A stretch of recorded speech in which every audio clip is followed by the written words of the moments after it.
네, 아까 뉴스 브리핑 받으시면서 예고해 드린 대로 지금부터는 한미 정상회담 관련 집중적으로 말씀을 좀 드리고자 합니다. 두 번째 모신 분은 평화네트워크의 정욱식 대표님이십니다. 안녕하십니까? 네, 안녕하십니까? 어서 오십시오. 네. 드디어 이강윤의 오늘 시즌2 오픈하고는 처음 외시는 거네요. 예전에 전화로는 한번 한 적이 있는데. 네네. 우선 오늘 새벽에 우리 시간으로 새벽에 끝난 한미 정상회담 네. 이제 결론은 대충 보도가 됐는데요. 일단 네. 총평을 부탁드린다면. 네, 사실 뭐 애초부터 큰 기대를 하기는 힘든 네. 회담이었다고 여겨지고요. 역시 결과도 그렇게 만족할 만한 결과는 아니었다라는 생각이 듭니다.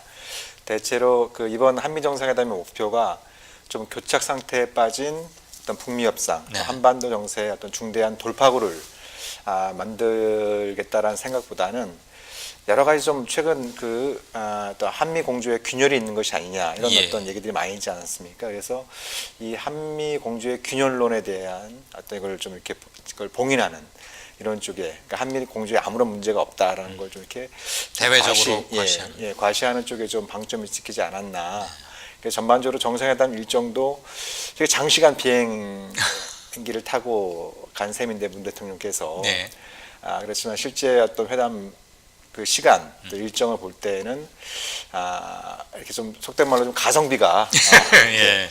나오기 힘든 회담이 아니었나 이런 생각이 듭니다. 그렇죠. 뭐 열몇 시간 날아가서 아주 압축적으로 탁 회담만 간단히 하고 다시 또 돌아오는. 그 정도의 회담이었으면 굳이 대통령이 갈 필요가 있었나. 더군다나 이제 임정수립 100주년이라고 예. 하는 역사적으로 굉장히 중요한 날이었는데 그렇죠. 아무튼 회담 결과를 놓고 볼 때 좀 다소 좀 아쉬움이 많이 드는 생각을 갖고 있는 것 같습니다. 예. 그 남북 정상회담을 하겠다. 네. 그랬더니 트럼프는 남북 정상회담이든 접촉이든 간에 북한 측의 확실한 의사를 받아서 전해달라. 그리고 네. 우리 메시지도 확실히 전해달라. 전해줘라. 네. 그러니까 메신저 또는 뭐 중재자라고 표현을 해도 뭐 네, 네. 어떨까 싶습니다만 관점에 따라서는 메신저일 수도 있고 중재자일 수도 있을 텐데 어떤 표현이 됐건 간에 우리한테 어떤 역할을 부탁한 것은 맞다고 봐야 합니까? 트럼프가 미국 측이? 예, 이제 긍정적으로 해석한다고 하면은 트럼프 대통령이 이제 문제 해결의 의사를 갖고 있고 의지도 네. 있으니까 그런 걸 좀 김정은 위원장한테 전달을 해서 예. 또 김정은 위원장 정확히 어떤 생각을 좀 갖고 있는지 좀 알려달라. 뭐 이렇게 좀 이렇게 부탁하는 형태의 모양새로 이렇게 해석할 수도 있겠습니다만 예. 좀 냉정하게 본다면 예. 문제 해결의 책임을 문재인 대통령과 김정은 위원장에게 이렇게 좀 떠넘겨버리는. 예. 아, 이런 쪽으로도 얼마든지 해석이 가능한 부분이거든요. 그러니까 남북 정상회담이 개최돼서 실질적인 논의를 하기 위해선 남북한이 최근에 이제 몇 달 새에 중요하게 의제로 삼은 것이 금강산 관광, 개성공단 재개 이런 그렇죠. 부분이지 않습니까? 네. 근데 그 부분에 대해서 트럼프 대통령은 명확하게 현 시기에는 노다. No. 그러니까 반대한다는 입장을 분명히 밝혔고, 그리고 제재 완화 문제, 해제 문제에 관련해서도 북한이 실질적으로 비핵화하기 전까지는 계속 제재를 유지하고 싶다. 예. 그리고 뭐 이른바 스몰 딜 이런 부분도 관련해서 현 단계에서는 나는 빅딜을 원한다. 그러니까 기존의 입장과 달라진 게 아무것도 없는 상황에서 남북 정상회담 한번 잘해서 김정은 위원장이 어떤 생각을 갖고 있는지 알려달라 이렇게 얘기하는 것은 트럼프 대통령이 좀 무성의해 보인다. 좀 그런 느낌도 솔직히 좀 네. 저는 개인적으로 좀 받았습니다. 네. 네. 그러니까 아주 냉소적으로 보자면 네. 그래 한번 잘 해보시오. 네. 남북 만나서 얘기를 해서 무슨 얘기하는지도 잘 들어보시고 나한테 신속히 전해주시고 나의 뜻, 완고한 뜻 하노이 노딜에서 하나도 바뀐 게 없다는 것을 다시 한번 전해줘라. 뭐 이렇게도 해석이 가능하다. 뭐 이 말씀이신 거죠. 일단 표면적으로 드러난 부분은 그런 부분이고요. 예. 사실 또 제가 좀 많이 좀 이렇게 예상을 했습니다만 불쾌했던 부분 중에 하나는 그 짧은 그 정상회담 모두 발언에서 네. 한국이 무기 많이 사줘서 고맙다. 그래요? 앞으로 더 많이 사달라. 여기를 굉장히 많이 강조를 합니다. 예, 그러니까 뭐 저도 트럼프가 이제 무기 상황으로서의 어떤 면모를 보는 건 한두 번이 아닙니다만 네. 이렇게 짧은 시간의 정상회담에서 또 이제 중요한 어떤 그 순간에서도 여전히 본인은 한국에 무기를 많이 판매하고 있고 또 문재인 대통령이 더 많은 무기를 사기로 결심했다. 뭐 확인되지 않은 내용입니다만 그런 내용들을 강조한 부분들은 역시 한미 정상회담도 본인이 어떤 무기 상으로서의 또 면모를 과시하고 그것이 미국 국민들의 일자리 창출, 또 미국의 이제 경제적인 이익을 늘리는데 기여하고 있다.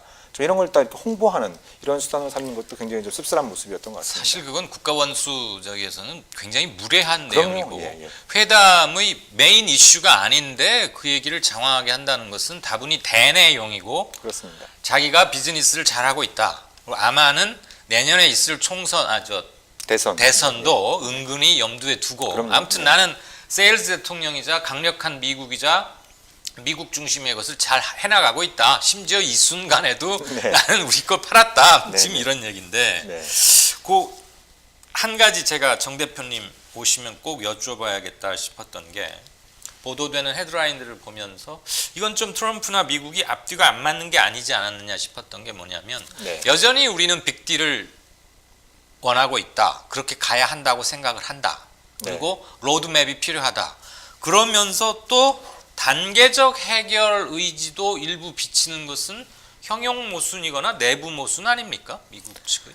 그러니까 제가 이제 그 백악관 홈페이지에 들어가서 이제 그 영문 스크립트를 보니까요. 그러니까 국내 언론에서 좀 잘못 짚은 부분이 있는 것 같습니다. 그러니까 기자가 질문을 한 거죠. 그러니까 자꾸 이제 트럼프가 빅딜 하는데 그러면 그거보다 작은 딜, 스몰러 딜. 그러니까 그거보다 빅딜보다 작은 딜도 가능하냐? 이제 이렇게 이제 질문을 한 거에 대해서 트럼프 대통령이 그건 가능하다. 다만 내가 지금 원하는 건 빅딜이다라고 얘기를 한 거예요. 그것이 의미하는 바는 먼저 트럼프가 제기하는 빅딜에 북한이 동의를 하고 그러면 이제 빅딜에 동의를 한 상황이면 그걸 이제 이행을 해야 되지 않습니까?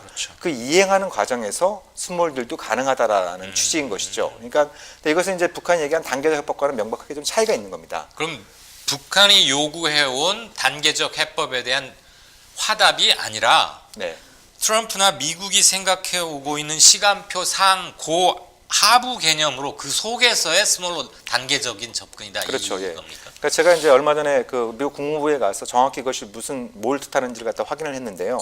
그러니까 미국이 원하는 건 일단 이른바 그 최종적인 상태, 최종적인 상태에 대해서 포괄적인 합의가 있어야 되고 이게 선양돼야 되고 그리고 그거에 따라서 현재 북한이 뭐 핵이라든지 탄도미사일이라든지 생화학무기 이런 모든 무기 프로그램을 동결을 해야 되는 것이고 그리고 폐기하기로 합의한 것들에 대해서 구체적인 로드맵을 짜는 이 세 가지의 목표를 갖고 있다라고 얘기를 하는 겁니다. 그래서 말씀드린 것처럼 먼저 빅딜, 포괄적인 합의가 선행되고 그리고 나서 스몰딜을 배치하는 이런 형태의 문제 해결을 선호한다라고 하는 것이 이번 트럼프 대통령의 발언의 정확한 뜻인 거죠. 그게 다시 한번 거기에 그러면 그 과정에서 우리 국내 언론들이 약간 혼선을 유발할 만한 보도를 하긴 했네요. 지금 정 대표님 말씀을 소상히 들어보고 백악관의 스크립트 원문을 찬찬히 뜯어보셨다고 하니까 그게 가장 정확한 팩트일 텐데 그걸 짧게 축약하는 과정에서 약간 모순인 것처럼 일부 매체들도 짚었거든요.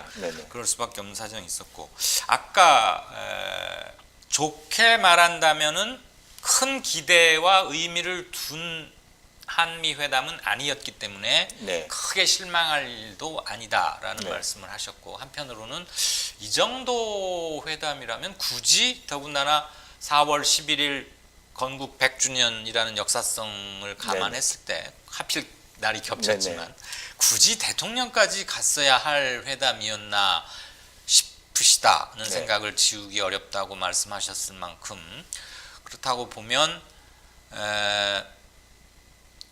이제 우리가 할 수 있는 여지가 좀 커진 겁니까? 아니면 더 축소된 겁니까? 우리 한국 정부가 일종의 이제 할 수 있는 역할과 부담이 동시에 커진 거죠.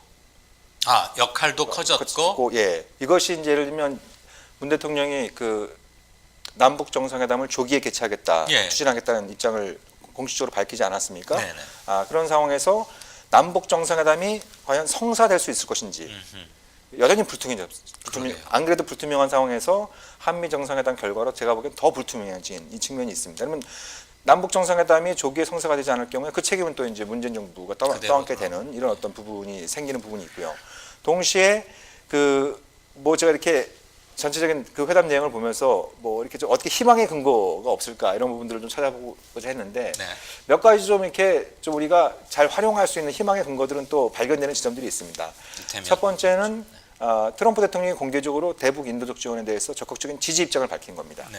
예, 그러니까 여러 가지 이제 경제 협력은 현 단계에서 본인이 반대하지만 인도적 지원에 대해서는 본인도 오케이하고 여러분들도 오케이 된다. 기자들 향해서 그렇게 얘기를 했거든요. 예. 그러면서 이제 한국이 식량을 비롯한 다양한 인도적 지원을 고려하고 있고 그것에 대해서 지금 미국과 협의를 하고 있는데 거기에 대해서는 본인은 지지 입장을 밝히겠다 이렇게 얘기를 했거든요.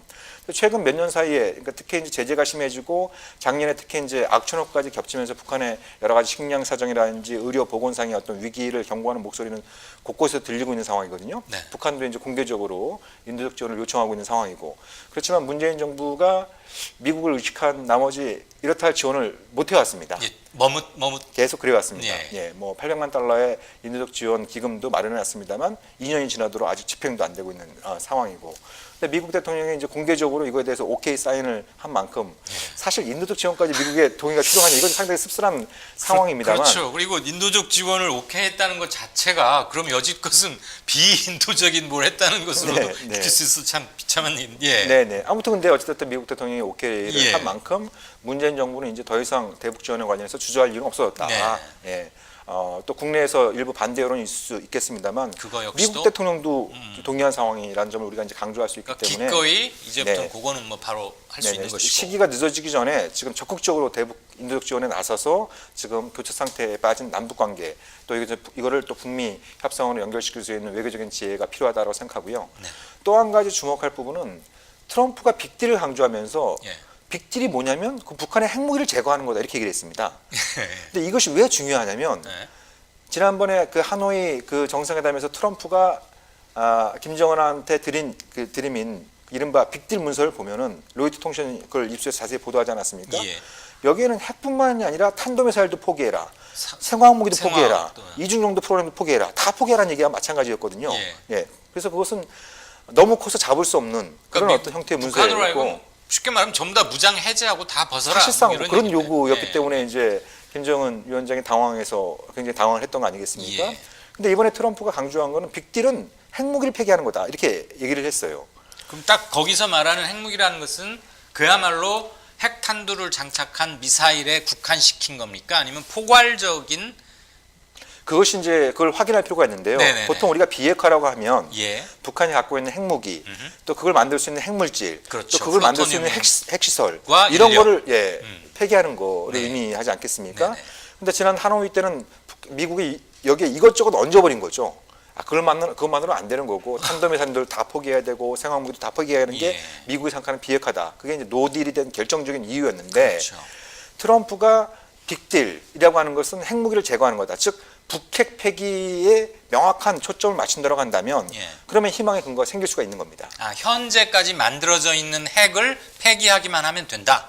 그러니까 미래 핵이 아니라 제가 말씀드린 건 엄격한 의미의 비핵화의 초점을 선택과 집중을 한다고 한다면 명확히 대표니 그렇죠. 예, 예. 의미 규정을 여기에 해놨다는 이제 얘기죠. 이것저것 넣는 방식이 아니라 예, 예. 명확히 이제 비핵화라고 하는 것은 북핵 폐기를 의미한다라고 하는 것에 선택과 집중을 한다고 한다면 북한하고 다시 담판을 할 수 예. 있는 여지는 생기는 것이죠. 그러니까 논점을 명확히 그렇죠. 해놨다 이런 네네. 점에서 네. 성과라고 하면은 성과 또는 긍정적인 예. 볼 수 있는 근데 여전히 존 볼튼 안보보좌관이나 폼페이오 예. 국무장관은 미국이 얘기하는 비핵화는 아까 말씀드렸던 여러 가지 것들을 다 포함하는 예. 그런 형태의 것이 되어야 된다는 얘기를 했는데 공개적으로 트럼프가 얘기한 거는 이것과 좀 결이 다릅니다. 그러게요. 근데 사실 문재인 대통령이 이 부분을 확인했느냐가 관건이죠.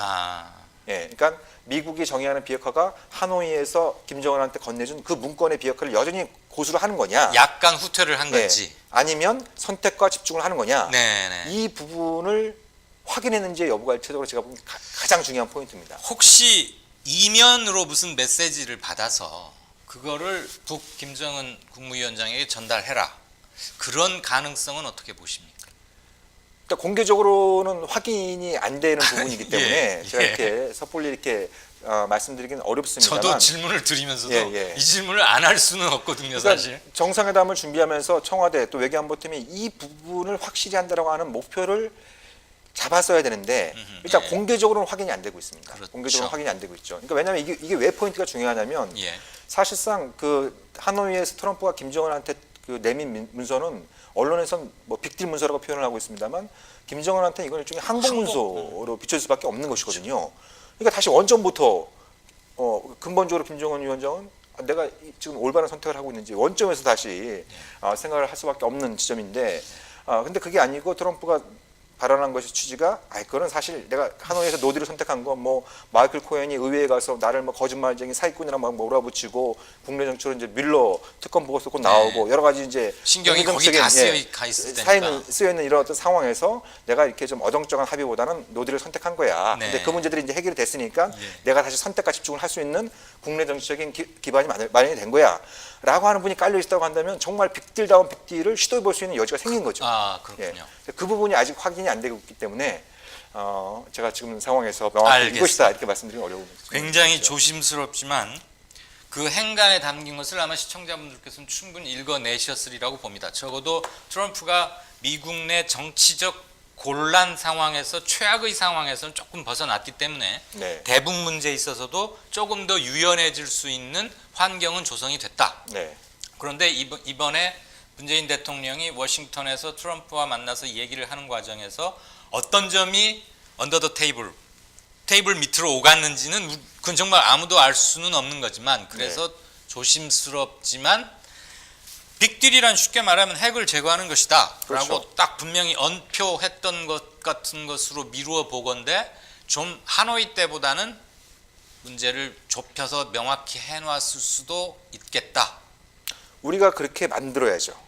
그게 그래서 이제 정말 아까 그게 이제 우리의 외교적인 역량이 거기서 이제 확인되는 예. 거예요. 그러니까 이제 한미 정상회담 이후로 이제 다양한 형태 한미 사이에서 협의가 진행될 텐데 트럼프 대통령이 얘기한 빅딜은 핵폐기를 의미하는 것이고 네. 그리고 또 트럼프가 하노이에서 기자회견하면서도 자기가 생각하는 비핵화는 북한의 핵을 제거하는 거다 이렇게 얘기를 했거든요. 예. 그럼 거기에 선택을 해버리면 선택과 집중을 하면 이렇게 문제가 꼬일 이유는 별로 없는 겁니다. 예, 그래서 우리의 역할도 커지고 동시에 부담도 커진 것이다. 그렇습니다. 네. 그렇군요. 그렇다면 우리가 숙제를 좀 더 우리 숙제도 커졌고 명확해졌고 그래서 이 국면을 우리의 역할로 빠져나가게 한다면 지금 만약에 비유를 하자면 타이어가 무슨 진흙탕이나 모래 묻혀 있는데 우리가 뭐 지렛대 같은 걸 해서 그 트럭이 나오게 되면 우리 굉장히 커지는 것이고 네. 타이어가 또 겉돌 수도 있고 더 나빠질 수도 있잖아요. 그렇죠. 그렇다면 우리가 더 문신의 폭이 좁아지는 네. 대통령으로서는 기회이자 위기인 셈이기도 하겠네요. 그렇습니다. 이번 그러니까 방미 결과가. 네네. 그러니까 또 이제 공교롭게도 이것이 이제 북한의 노동당 전원회의 또 최고인민회의 예. 또 이제 새로운 어떤 그 인선 이런 그 과정과 맞물려 있지 않습니까? 네. 그러니까 북한도 한미 정상회담 결과를 아주 그 관심을 갖고 유심히 지켜봤을 텐데 네. 일단 전반적인 메시지는 이렇게 획기적인 돌파구를 여는 데는 좀 역부족인 측면이 있지만 예. 방금 전에 말씀드렸던 인도적 지원과 관련해서 트럼프가 분명히 오케이 사인을 했고 그리고 선택과 집중을 할 수 있는 여지를 네. 남겨줬기 때문에 이 부분을 남북한이 어떻게 지혜롭게 활용하느냐 이것이 이제 앞으로 한반도 평화 프로세스에서 핵심적인 관건이 되겠죠. 마지막 질문 드리겠습니다. 네. 우리로서는 4.27 판문점 회담 1주년 즈음에 맞춰서 네.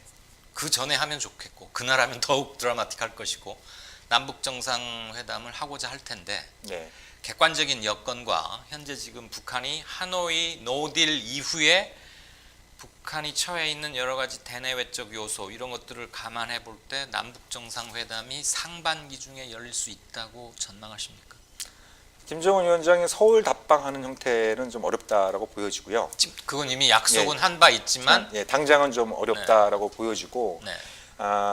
남북 정상회담도 이렇게 아까 말씀드린 것처럼 이렇게 좀 전망 있지만 밝은 상황만은 아닌 것 같습니다. 근데 지금 상황에서 남북 정상회담이나 이런 방식보다는 대북 특사 이런 방식이 더 효과적인 방식이지 않을까. 왜냐하면 정상회담을 해서 이렇게 또 위험 부담이 있는 거죠. 그러니까 리스크가 굉장히 큰 겁니다. 그렇죠. 근데 이것이 우리가 좀 냉정하게 봐야 될 거는 작년에 이제 그 세 차례 남북 정상회담이 있지 않았습니까? 예. 이걸 통해서 북미 대화를 굉장히 견인했다라고 하는 일부 그렇게 평가하시는 부분이 있습니다만 동시에 김정은 위원장이 이번에 이제 하노이에서 확인이 된 거지만 문재인 대통령이 김정은 위원장을 만나서 내가 트럼프 만나보니까 트럼프는 확실한 문제제기를 갖고 있고 싱가포르 그 공동성명에 대한 이해 의지가 확실하다. 이런 얘기를 많이 전달하지 않았겠습니까? 예. 근데 막상 김정은이 하노이에서 트럼프를 만났을 땐 트럼프의 마음이 바뀐 게 아닌가. 이런 느낌을 받았던 겁니다. 예. 그런 부분들이 이제 계속 부담으로 가중될 수 있는 부분들이 있기 때문에 정상회담으로 바로 가는 것보다는 한두 차례 정도 충분히 좀 특사회담 혹은 또 남북 고위급 회담을 통해서 양측의 진위를 정확히 확인한 다음에 정상회담을 해도 늦지 않는다. 예. 이런 생각이 그게 아마 트럼프의 워딩에도 보면 남북 정상회담을 하든 네. 접촉을 하든 이라고 나눠서 표현하던데 네. 접촉이라 하는 게 지금 특사 내지는 어느 고위급 채널에서의 남북의 공개적 또는 비공개적 네. 교류 그 이제 네. 교섭 그러니까 덧붙여서 이런 거를 남북 대화, 북미 대화도 중요합니다만 이제 한국이 중국, 러시아, 네. 또 일본 이런 쪽하고도 좀 대화의 폭을 넓히는 게 굉장히 중요합니다. 그동안은 사실 네. 미, 북, 우리 이렇게만 해 가려고 쭉 해왔는데 네. 올 신년사에도 보면 김정은 위원장이 이렇게 하되 안 될 경우에는 뭔가 전혀 새로운 결단을 해야 한다라는 말도 한 구절 있지 않았었습니까? 네네. 그게 늘 마음에 걸렸는데 그러니까 우리가 구상할 수 있는 빅딜이라고 한다면 주변의 빅파워들하고 같이 하는 거죠. 중국, 러시아, 이제 뭐 일본 여러 가지 문제들이 많이 있습니다만 일본까지 이렇게 참여하는 이런 형태의 다자간 빅딜안을 만드는 게 우리가 할 수 있는 유력한 방법이 아닌가 싶은 거죠. 그럼 우리의 숙제가 더 커진 회담이었다. 네. 그렇지만 숙제가 더 커진 만큼 숙제를 잘 해결하면 너무 당연한 얘기긴 한데 신기일전의 기회로 삼아야죠. 예, 밝게 보자면은 그렇게 전망할 수 있는 쪽으로. 네. 네, 역시 저 몇 가지 숙제가 좀 보도만 보고서는 헷갈렸던 게 정 대표님 말씀 듣고 나니까 가르마가 좀 타지는 것 같습니다. 긴 시간 감사합니다. 고맙습니다. 네.